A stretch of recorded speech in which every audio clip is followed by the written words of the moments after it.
ब्रह्मपुर आंचलिक कार्यालय को अचानक गस्त करिले राज्य परिवहन वाणिज्य खनि और इस्पात विभाग मंत्री विभूतिभूषण जेना। ब्रह्मपुर स्थित ओएसआरटीसी कार्यालय सह पूरा डिपो को करिले अनुध्यान। एसह कार्यालय परिसर में भड़ारे चलिथिबा घरोई अनुष्ठान चलाइबाकु नै क्षोभ प्रकाश करिसेंति मंत्री।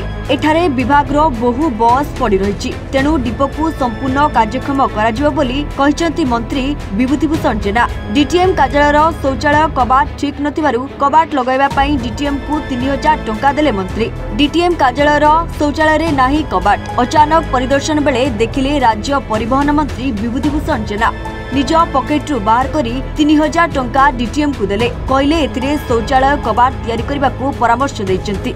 डीटीएम सुशांत मिश्र मध्य परिवहन मंत्री हातरू उक्त टंका नै काम करिवे बोली प्रतिश्रुति देले।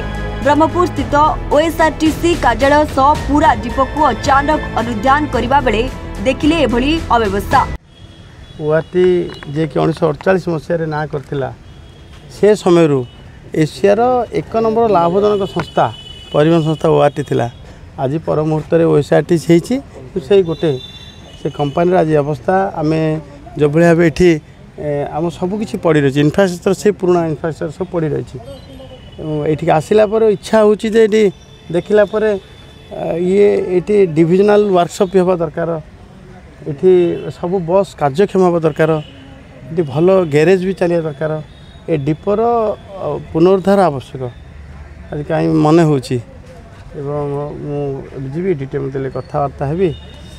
एत बड़ जगह एत बड़ इनफ्रास्ट्रक्चर ये किए गोटे भड़ा को दिखाई क्या एवं अनधिकार प्रवेश कला भाया से किए गोटे जड़े अच्छा ये पुराना लेखा तो गोटे फुल स्टाफ पड़ार अच्छी नुआ ओएसआरटीसी नुआ सूर्य उदय हबार अच्छे देखला पर तो मु निज अभिप्राय देखला पर मत इच्छा लगुच ये कि हवा दरकार।